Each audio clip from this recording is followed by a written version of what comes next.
He didn't flinch, didn't blink, didn't even try to hide it. A man flown in for a free speech. Hearing froze the moment the questions turned to Epstein. For a second, the whole room went silent. Cameras, staffers, even the chairman. You could almost feel everyone holding their breath. Because the question wasn't just about one man. It was about the list. The same list that's been whispered about for years, said to exist, then denied, then leaked, then buried again. And the way it vanished has left even members of Congress asking whether this was a case of discretion or deception. What started as a polite exchange between a congressman and a witness quickly spiraled into one of the most uncomfortable confrontations in any recent hearing. 100%. We'll go back and forth. Let me just do my thing. Okay. Well, I'm just going to correct. Cash Patel's coming in 2 weeks. I'll give you an extra 10 seconds. Cash Patel, the director of FBI, is coming in 2 weeks, and the Attorney General's coming in 4 weeks. Fantastic. But still, we're not doing that this week. The week we're having votes on the Epstein thing. So, you know, Pam Bondi gives the influencers, these Republican influencers, a binder. It says Part 1 of the Epstein files. No one of you saw it. It was quite spectacular. The Attorney General then says the Epstein list is on her desk. Then DOJ issues a memo, says there is no list. Then, you have any questions about any of that? We've had no hearings on any of that at all. That, you know, the list is on my desk, then there is no list. Then we gave binders to Republican influencers. This committee said no questions on any of how that transpired at the Department of Justice. Then hold on. Well, it sounds like you're going to in the next few weeks. So that's a jolly good thing. Mr. Farage, we can talk soon, but not yet. Okay. Right. So, you know, then the president comes out and says the whole thing's a hoax. He blasts his own base. He blames Barack Obama. I mean, he hasn't been president for a very long time. Republicans then in committee vote against the release in the Rules Committee. Then Republicans refuse to go back in the Rules Committee because they're getting blasted for their vote, getting crushed by their own base. Congress leaves a day early. Then the administration sends the Deputy Attorney General to meet with Maxwell in jail. He happens to be Trump's former personal attorney. She says something favorable about the president. Miraculously, she gets transferred to a minimum security prison. The president starts talking about how he has the right to pardon her if he wanted to. The leaks to the Wall Street Journal then stop. We come back from break. We have the Massey petition. Comer does a document dump where 97% of these documents are already public. How long has he had those documents? Why hasn't he released them for the last 6 weeks? Does it the day of the vote. Then Republicans drop a non-binding resolution trying to kill the Massey discharge petition. The White House said passing the Massey discharge petition is a hostile act. Wow. That's a lot of distraction and deflection and misinformation. Wait, passing a discharge petition to release the Epstein files, the White House said would be a hostile act. Nope, we have no questions about that. But why? Why is it that we're spending so much political capital to keep this list from coming out? You think the list should come out? You think we should know the people who dealt with Mr. Epstein, Mr. Farage? I thought I was coming to a hearing on free speech, not process. Oh, but listen, but here's the good... It sounds like you're discussing process. No. Do you think the list should come out?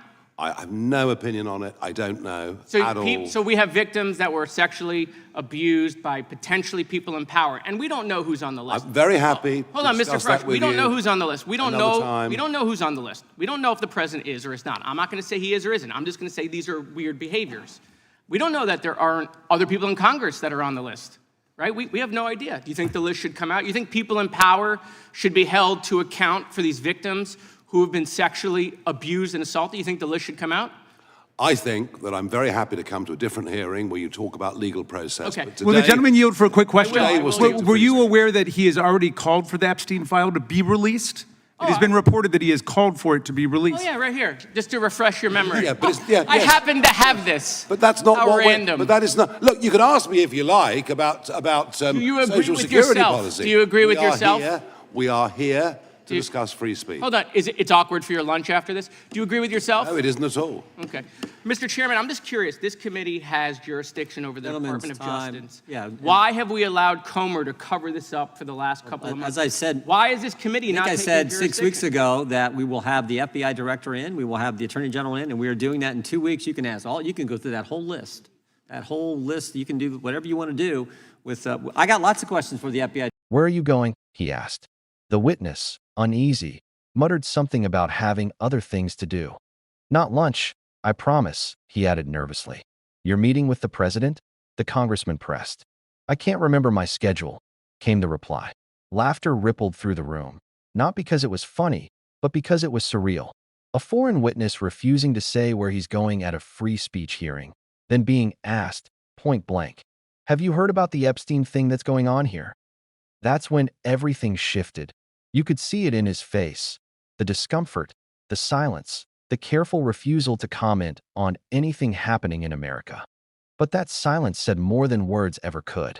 Because while he dodged, the congressman started laying out what millions have been wondering. Where are the Epstein files? And why is everyone suddenly pretending they don't exist? It's been 9 months since these hearings began. 9 months. And still, no appearance from the Attorney General, no explanation from the Department of Justice. Instead, what the public got were binders. Thick binders, handed out to Republican influencers, labeled Part 1 of the Epstein files. The symbolism was almost theatrical. Then, the very next day, the Attorney General said the full list was on her desk. A day later, the DOJ issued a memo saying there was no list. That's not confusion. That's a contradiction. And that contradiction became the thread that unraveled everything. Because if there's no list, what was in those binders? And if there is a list, who decided the public can't see it? The answers keep changing depending on who's talking. What doesn't change is the pattern. Delay, deflect, deny. Moskowitz didn't let it slide. He pressed on. We've had no hearings on any of this, he said. A list that's on a desk, then not on a desk. Binders given to influencers. A memo that contradicts itself. Not one question asked under oath. He's right. These hearings have turned into a slow dance around the truth, where every step forward somehow ends in another detour. But the real shock came next. Weeks before the House voted on whether to release the files, the Deputy Attorney General, who once served as a personal attorney for the former president, quietly visited Ghislaine Maxwell in prison. Shortly afterward, she was transferred to a minimum security facility. And right when that happened, the leak stopped. The timing isn't just odd. It's strategic. Someone hit pause, not on justice, but on exposure. Then came the press storm. Statements, denials, and sudden outrage. The White House reportedly called any attempt to release the Epstein files a hostile act. Think about that. Releasing information about an infamous human trafficker being labeled an act of hostility. Against who? Against the truth? Against accountability? Or against the people who might be named inside those documents? In that same hearing, while members debated process and free speech, the one question that mattered most kept being ignored. Who was protecting the people in those files? Because it's not the survivors. They've been waiting, speaking, and reliving their trauma for years while officials play word games over who said what. And now, even Congress looks divided on whether the public deserves to know. Behind the scenes, it's a power game. The Rules Committee blocked the release vote. Lawmakers fled Washington early after facing backlash from their own base. Members accused each other of leaking, covering up, or worse, coordinating the narrative.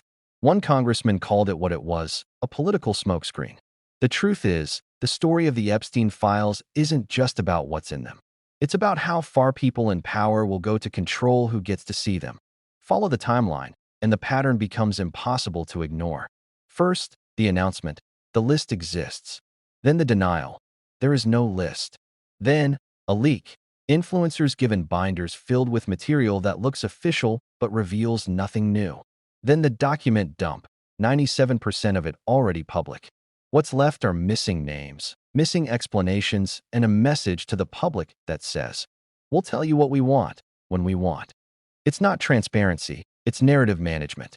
Every move seems choreographed to appear open while keeping the real story locked away. And in all of this, the people who matter most, the survivors, are left watching from the sidelines. Many of them agreed to cooperate years ago, thinking it would finally lead to justice. They were told the system would protect them. But every denial, every delay, every "there is no list" isn't just a bureaucratic choice. It's another wound reopened. Imagine seeing your abuser's name whispered in headlines but never confirmed, or hearing politicians argue about procedure instead of protection. That's not due process. That's cruelty wrapped in red tape. That it's not just about morality, it's about law. There are valid reasons the DOJ might restrict document release. Protecting ongoing investigations, safeguarding victim identities, maintaining national security. Those are legitimate. But legitimate reasons don't come with contradictions. They don't come with leaks, binders, and political theatrics. If secrecy were really about protecting victims, officials wouldn't hand out sanitized packets to influencers before notifying the survivors themselves. That's not protection, that's damage control. Real transparency doesn't look like a press leak. It looks like a process. Secure briefings with redactions. Independent oversight from inspectors general. Clear chain of custody records showing who accessed the documents, when, and why. That's how you prove integrity. But right now, there's none of that. Instead, the same officials who claim to protect privacy are the ones deciding which version of the truth gets released. And when the spotlight fades, they quietly change the script again. The longer this drags on, the clearer the pattern becomes. When facts are inconvenient, they're classified. When evidence surfaces, it's redefined as rumor. And when the public demands answers, officials call it a distraction. But it's not a distraction. It's a wound, one the government keeps reopening by pretending not to see it. Every time another official says no comment or ongoing investigation, the survivors hear something different. We're still protecting someone. They don't want vengeance. They want clarity. They want the people who enabled this network to face the same laws that ordinary citizens do. Because justice isn't supposed to depend on who you know, or how much power you have, or whose campaign you donated to. That's what makes this moment so critical. Oversight isn't just a formality. It's a chain of custody for the truth. When a high-ranking official says, "the list is on my desk," and another says, "there is no list," that's a breach of trust that demands correction. Either the document exists, or it doesn't. Either it's under seal for legal reasons, or it's being hidden for political ones. The public deserves to know which. There's a lawful, responsible way forward. Congress can demand a secure, classified briefing for authorized members to review the documents with redactions protecting survivors. The Inspector General can audit every transfer, every meeting, every version of the files to confirm what's real and what's been altered.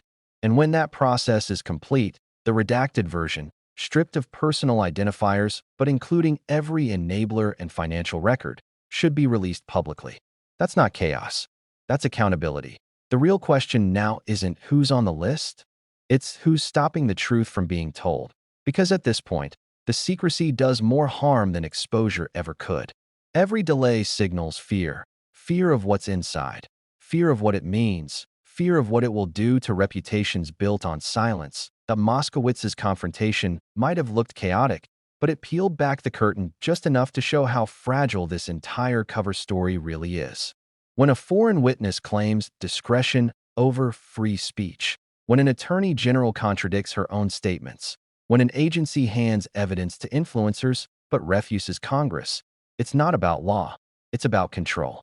And control is the one thing powerful people fear losing the most. Still, there's a choice left, and it belongs to the public.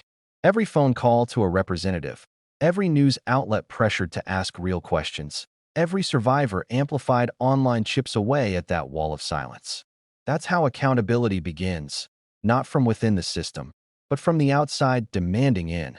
This isn't about partisan politics. It's about a pattern of evasion that's lasted too long.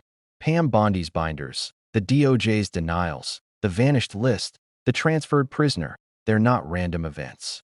They're threads in the same fabric, woven carefully to obscure who pulled the strings. And now, after years of whispers and half-truths, the question isn't whether justice will ever come. It's whether the public will stop demanding it before it does that. Here's the truth. Secrecy doesn't protect victims. It protects the powerful. And until someone is willing to name names under oath, to release the documents without political editing, and to let survivors finally see accountability in real time, The system will keep repeating this same performance, a dance of distraction disguised as due process. But it doesn't have to end there. The same way this story has been built in the dark, it can be dismantled in the light. Transparency doesn't need to destroy institutions, it's what restores them. And if those files ever do see daylight, it won't just expose who enabled Epstein. It will expose every hand that tried to keep the truth buried. So don't just watch, participate. Share this story. Keep asking questions. Call your representatives and demand hearings that prioritize truth over image. Support the organizations that fight for survivors, not headlines. Because the only thing more dangerous than a hidden list is a public that stops caring about what's on it. If you want the truth unsealed, keep this story alive. Subscribe, like this video, and make sure the people who want silence know we're still watching.